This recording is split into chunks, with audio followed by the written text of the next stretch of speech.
Hello everyone. India's stock market is on fire.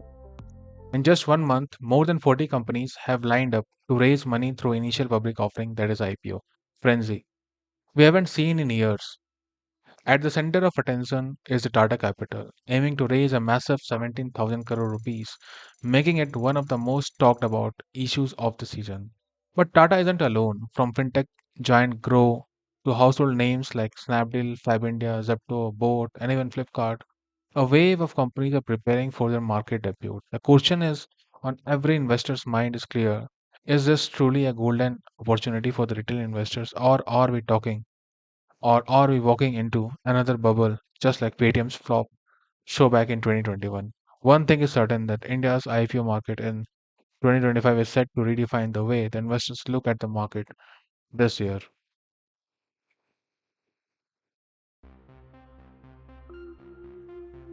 India's IPO market has been on a roller coaster. As we can see, in 2020, just 23 companies raised around 26,000 crores. The very next year, the frenzy touched new highs with 1,18,000 crore raised. 2022 and 2023 saw the smaller volumes of 50,000 to 60,000 crores, but 2024 broke all the records with 1,60,000 crores mobilized through the IPOs. And 2025, though still underway, has already seen a massive amount of 72,000 crore being raised across 140 IPOs. Now, in the middle of this surge, more than 40 IPOs have hit the market at once in August. Tata Capital stand out in the upcoming list with a whooping amount of 17,000 crore rupees.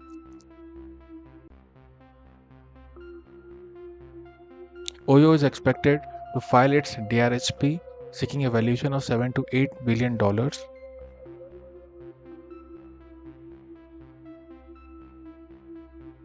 Gujarat-based Amanta Healthcare has filed for an IPO of 126 crores whose issue is going to open on 1st September. Engineering procurement firm Suggs Lloyd is preparing an issue of 85 crore, and fabric manufacturer Ranchit Prints has announced plans to raise 20 crores to the market. Yet the spotlight remains firmly on Tata Capital. That's massive 17,000 crore issue. The IPO of Groww gets the SEBI approval and they are planning to raise about $1 billion. The valuation of the company is going to be around $7 billion.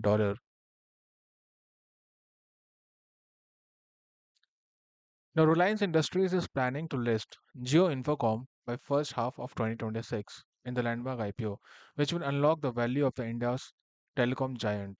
And that brings us back to the real question, why so many companies rushing to the markets in 2025? Is this just the reflection of strong investor appetite or the sign of another bubble waiting to build and burst?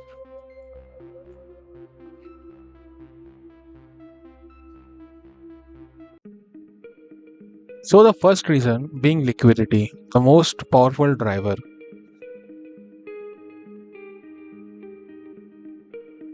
Over the last few years, the mutual fund inflows has been steadily increasing because of spike in the amount of SIPs consistently by the retail investors.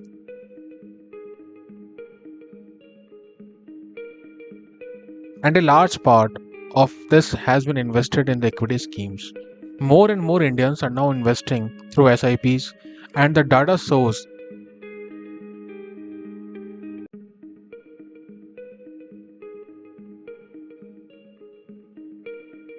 consistent growth across the large cap, mid cap, and even the small cap funds. This deep and reliable flow of capital means that the companies looking to raise the money have a ready base of investors willing to subscribe. For promoters, it creates a confidence that their IPO will be absorbed by the market. For investors, it signals that participation in equities is no longer niche and a mainstream choice for building wealth. So, this brings us to the second factor, the broader optimism about India's economy. In the year 2000, India was 13th largest economy in the world. Today, it is fourth largest, overtaking several developed nations, as you can see in the chart.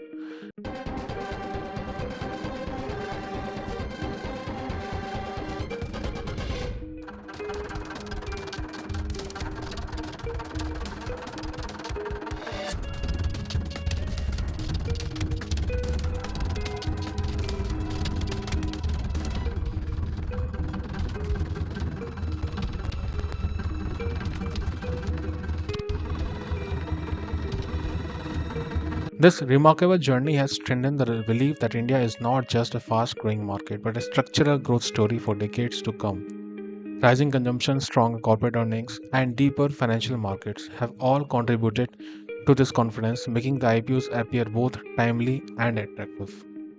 The third factor is a long term growth outlook, which is fueling both domestic and the global interest.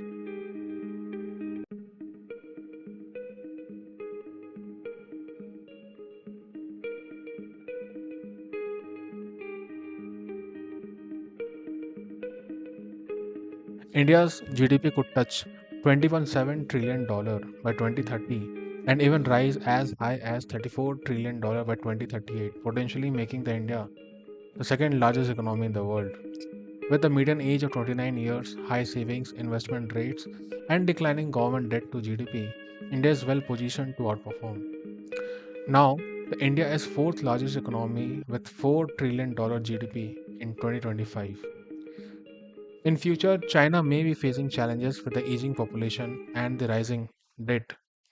The US will face issues with its rising debt to GDP exceeding 120% and the slower growth rate.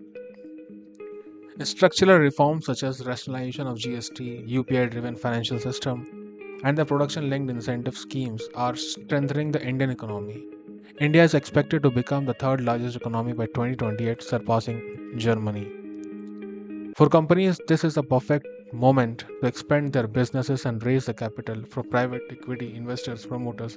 It is also the right time to unlock the value through public listings. The belief that India will continue its upward march over the next 2 decades is encouraging more IPO filings now, and while investors' appetite is strong. And finally, the timing matters. The festive season is coming, which has always been associated with higher consumption, rising optimism, and often stronger markets. Now we will see the five factors that will push the Nifty and Bank Nifty ahead of Diwali 2025. Sentiment is upbeat, retail participation is high, and the companies know that IPOs launched during this bullish phase with festive momentum tend to attract more interest.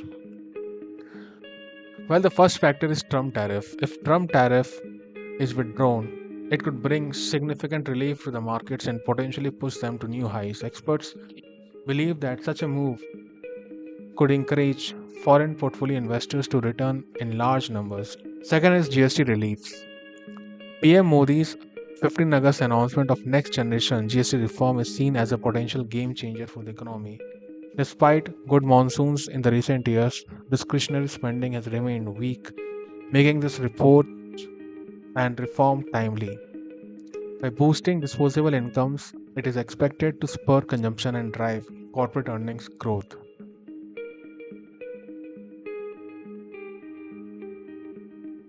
Third one is expectation of revival of corporate earnings. With India's growth outlooks staying strong and inflation easing on the back of lower food and crude oil prices, corporate earnings are set to peak in remaining half of FY26. Motilal Oswal projects Nifty PAT growth at 9.8% for FY26. Supported by favorable base effects and government measures, markets are expected to respond positively to this revival. Fourth one is expectation of the RBI cuts. With inflation staying low and growth concerns in focus, the RBI is expected to cut the repo rate further. Experts anticipate a rate cut in October 1 policy meeting, making a reversal in the interest rate cycle. Such a move would provide strong tailwind for the markets, boosting the liquidity and investor sentiment. Fifth one is Fed policy and the US dollar rates. The chances of US Fed rate cut look weak for now as the impact of Trump's tariff on US inflation will show in the coming months. Emerging markets like India usually benefit from the strong foreign inflows when the dollar weakens and the bond yields ease, which requires aggressive Fed cuts. Currently, Indian markets are trading at high valuations of 19 times FY27 earnings, making external liquidity crucial. If the dollar index or US bond yields decline, it could trigger foreign inflows, push the markets to new highs, and support the rupee. When we put all together this, the answer becomes clear. The IPO wave of 2025 is being powered by liquidity pouring into mutual funds, a growing culture of equity investing, India's rise as the world's fourth largest economy, with even bigger ambitions ahead, and the festive season that amplifies the positive sentiment. For investors, this could mean exciting opportunities, but also the need for caution. Because while the environment is favorable, from the hype driven listings will ultimately decide. Because the environment is favorable, separating genuine long term businesses from the hype driven listing will ultimately decide who creates the wealth and who faces disappointment.